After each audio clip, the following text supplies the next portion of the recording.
వీక్షకులందరికీ శుభోదయం. నేటి ముఖ్య పంచాంగ విషయాలను గమనిస్తే ఈరోజు జనవరి నెల 9వ తారీఖు మంగళవారము. ఈరోజు సూర్యోదయం 6:37 సూర్యాస్తమయం 5:37. ఈరోజు త్రయోదశి తిథి. స్వస్తి శ్రీ చాంద్రమానేన శ్రీ శోభకృత నామ సంవత్సరం దక్షిణాయనం హేమంత ఋతు మార్గశీర్ష మాసం కృష్ణపక్షం త్రయోదశి తిథి రాత్రి 8:38 వరకు ఉన్నది. ఆ తదుపరి జ్యేష్ఠ నక్షత్రం, అంటే ఈరోజు మొత్తం జ్యేష్ఠ నక్షత్రం ఉన్నది రాత్రి 7:57 వరకు. ఇంద్రో జ్యేష్ఠ మన నక్షత్రమేతి. జ్యేష్ఠ నక్షత్రానికి అధిదేవత ఇంద్రుడు కాబట్టి ఈ నక్షత్రంలో నవజాత శిశువుల యొక్క జననం జరిగితే ఈరోజు ఎవరైనా పుడితే పిల్లలు శాంతి చేసుకోవాలి ఖచ్చితంగా. అలాగే ఈరోజు యోగకరణాలు వృద్ధి యోగము గరజీ వణి యోగకరణాలు ఉన్నవి. అమృతకాలం ఉదయం 11:07 లగాయితూ 12:43 వరకు కూడా యోగ్యమైనటువంటి కాలం ఉన్నది. ఈ కాలం శుభకాలంగా చెప్పవచ్చును. ఈ శుభ సమయంలో ఏ పనినైనా ప్రారంభించవచ్చు, ఏ ప్రయాణమైనా చేయవచ్చును. దుర్ముహూర్తం ఉన్నది ఉదయం 8:48 లగాయితూ 9:30 వరకు కూడా దుర్ముహూర్తం ఉన్నది. మరలా తిరిగి రాత్రి 10:48 లగాయితూ 11:41 వరకు దుర్ముహూర్తం ఉంటుంది.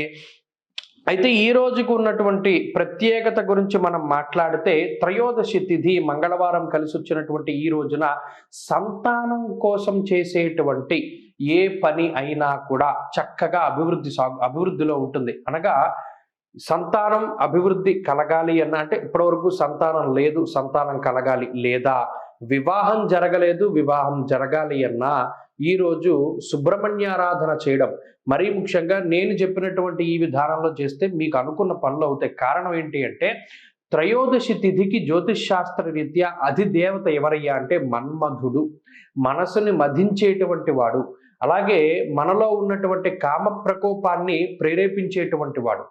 ఈ మన్మధుని యొక్క తిథి మంగళవారం కలిసి వచ్చినటువంటి ఈ రోజు, దానితో పాటు జ్యేష్ఠ ఇంద్రుని యొక్క నక్షత్రము.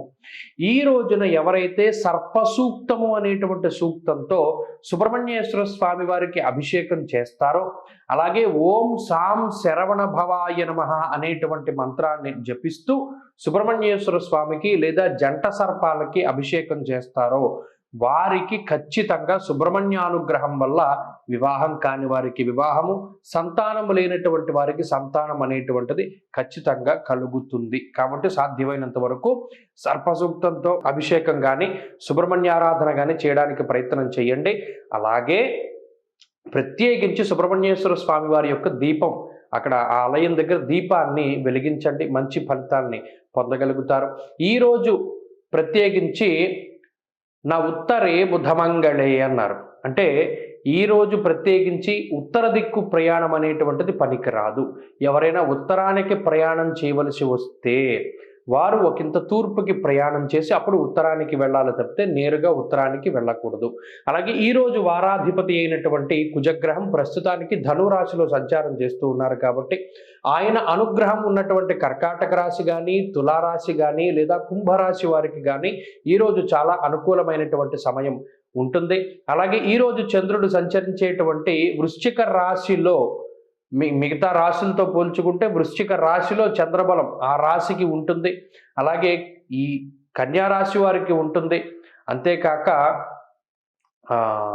మిథున రాశి వారికి ఉంటుంది. అలాగే మకర రాశి వారికి కుంభరాశి వారికి ఉంటుంది. కాబట్టి ఈ రాశుల వారికి చంద్రబలం, అలాగే ముందు చెప్పినటువంటి వారికి కుజబలం వల్ల ఈరోజు ఈ రాశులన్నీ కూడా ఆనందదాయకంగా ఉండడానికి, అనుకున్నటువంటి పనులు అవ్వడానికి అవకాశం ఉంటుంది. మిగతా రాశుల వారు ఎవరైతే ఉన్నారో వారు ఖచ్చితంగా ఈ రోజున సుబ్రహ్మణ్యారాధన చేయడం చాలా చెప్పదగినటువంటి సూచన. ఆ ఆరాధన కనుక చేయగలిగితే ఖచ్చితంగా సుబ్రహ్మణ్యానుగ్రహం వల్ల మంచి ఫలితాలను పొందగలుగుతారు.